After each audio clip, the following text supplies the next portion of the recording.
Тук съм аз. И тати прави в момента държи много голяма риба под ръце и аз му нося кепчето. Кепчето и само снимам. Снимам как той я вади. Много е напрегнато. Вадиш ли я? Да, тя е много навътре, е много голямата. Добре, чакам. Аз в момента снимам, зато и говоря.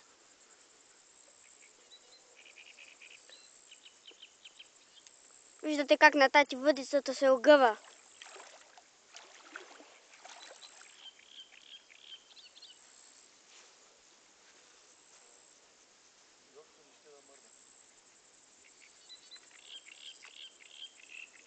Ако загуби, това ще е голяма и трудна загуба. Явно рибата се боли. Рибата е много голяма. Моля ме кажеш къде е? Много навътре, Тати. Гледай какво са. Къде? Виж ли въдицата? Гледай. О, вижте въдицата! Не мога да се приближа повече, само вода е пред мен. Уха! Тази въдица не се шегува с гърненето. Ако я извади, това ще е уха!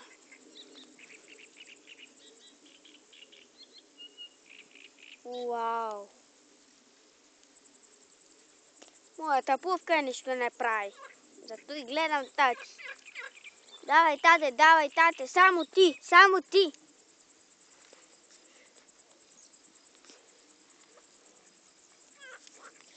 За колко голяма риба говорим? Или не знаеш? Над 15 кг, това вече е... Много е голяма. Не съм фащал никога такова. Можеш ли да я извадиш? Добре, това е много смело. За днес като е хванал една риба и я е пуснал. Аз съм хванал 4. Бих казал 5, но едната се разрани. Ще я дам на котка. Снимаш ли хубавче? Да, снимам аз, зато и говоря, иначе ще... Не снимам, правя видеозапис. Откакто почнах да говоря. И те чакам да я извадиш.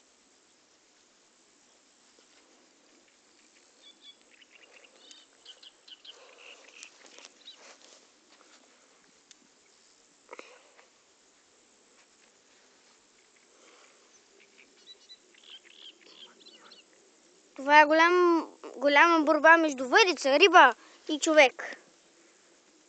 Каза, че не над 15 кг и никога не е виждал такова нещо.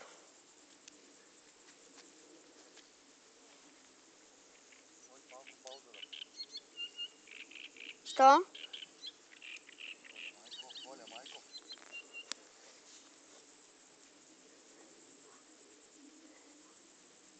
Какво стана?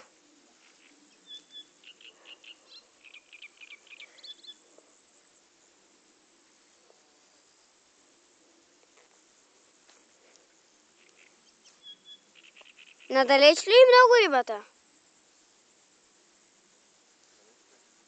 А?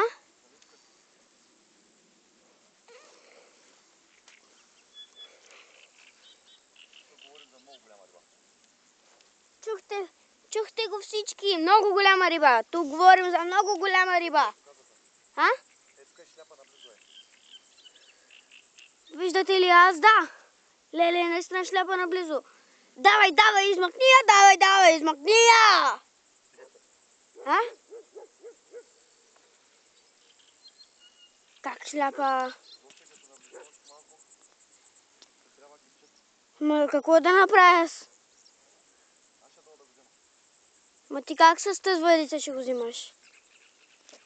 Бих шляпал във водата да ти го дам. Бос. А? Да, виждам я. Питам се да я снимам, но нищо не става. Не се вижда. Трябва да се събудиш, бос. И да се събудиш антина. При телефона на пауза. Паузираме.